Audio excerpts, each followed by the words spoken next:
আন্দোলন চলছে, চলবে, বিচার তুমি দেবে না, বিচার পাবে না, আজকের বিচার তুমি দেবে। CBI chargesheet, CBI supplementary chargesheet কবে দেবে এই প্রশ্ন চিকিৎসক নার্সদের সংগঠনের সিবিআই এর ভূমিকা নিয়ে যেমন নির্যাতিতার পরিবার একেবারে শুরু থেকেই ক্ষোভ প্রকাশ করেছেন চিকিৎসক নার্সরা, তারাও কিন্তু ক্ষুব্ধ।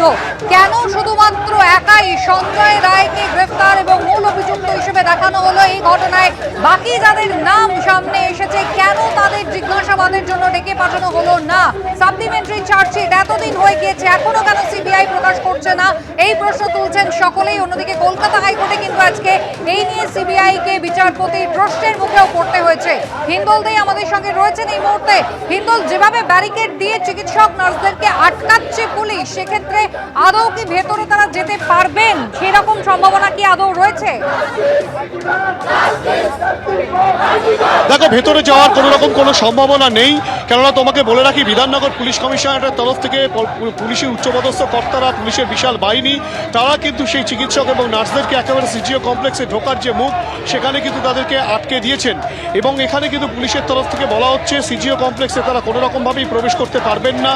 এবং অপর দিক থেকে যে দাবি নিয়ে চিকিৎসকেরা এবং নার্সদের একাংশ তারা কিন্তু এই আরজিকর ঘটনার শাস্তির দাবিতে এবং দীর্ঘ সময় অতিবাহিত হওয়ার পরেও সাপ্লিমেন্টারি চার্জশিট এখনও পর্যন্ত দেওয়া সম্ভবপর হয়নি। সেই সাপ্লিমেন্টারি চার্জশিট দিয়ে দোষীদেরকে অবিলম্বে গ্রেপ্তার করে তাদের প্রকৃত শাস্তির দাবি দিয়ে তারা যে এই মিছিল করে এসেছেন সিজিও কমপ্লেক্সের সামনে এবং এখানে যে বিক্ষোভ দেখাচ্ছেন, সেই বিক্ষোভে কিন্তু তারা চাইছেন অবিলম্বে যাতে গ্রহণ করা হয়।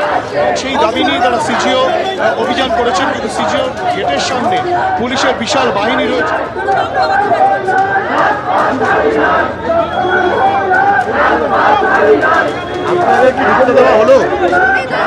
দেওয়ার কথা বলেছে, কিন্তু এখনো পর্যন্ত আমাদের এখন ভেতরে নিয়ে যায়নি।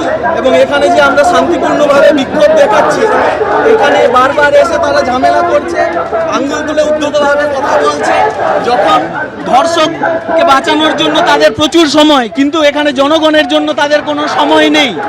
যখন 14ই মার্চের রাতে ভ্যান্ডালিজম হয়েছিল, এই যে দেখুন আমাদের আমাদের কানের কাছে মাইক নিয়ে এসে করেছেন।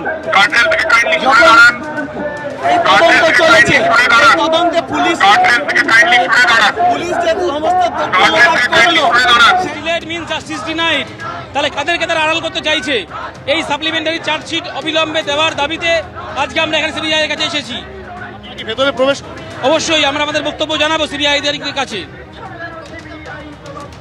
আমরা তদন্তে খুশি নই, সেজন্যই আমরা সাপ্লিমেন্টারি চার্জশিটের দাবিতে আজকে সেখানে এসেছি।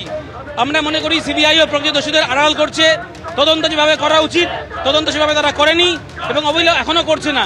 এই দাবিতে আমরা আজকে এখানে এসেছি যে অবিলম্বে সঠিক তদন্ত করে সাপ্লিমেন্টারি চার্জশিট দিতে হবে, যাতে কলকাতা হাইকোর্টের যে কেসটি এখন এসেছে সেখানে সঠিক তদন্ত হয় এবং বিচার হয় এবং দোষীরা শাস্তি পায়। নামটা ডাক্তার শুভঙ্কর চ্যাটার্জি। রয়েছে গার্ডরেল থেকে আমাদের সরানোর জন্য চেষ্টা করে যাচ্ছে। আমরা বক্তব্য রাখছি, আমাদের কানের কাছে মাইক নিয়ে এসে বক্তব্য রাখতে শুরু করছে। তারা অত্যন্ত অগণতান্ত্রিক, তারা জনগণের কথা ভাবে না। তারা ধর্ষকদের কি করে বাঁচাবে তার জন্য প্রচুর তাদের সময়, কিন্তু আমাদের জন্য তাদের কোনো সময় নেই। তাদের নাকি আমাদের সঙ্গে কথা বলার কোনো সময় নেই। অত্যন্ত অগণতান্ত্রিকভাবে তারা আন্দোলন দমন করার জন্য চেষ্টা চালিয়ে যাচ্ছে।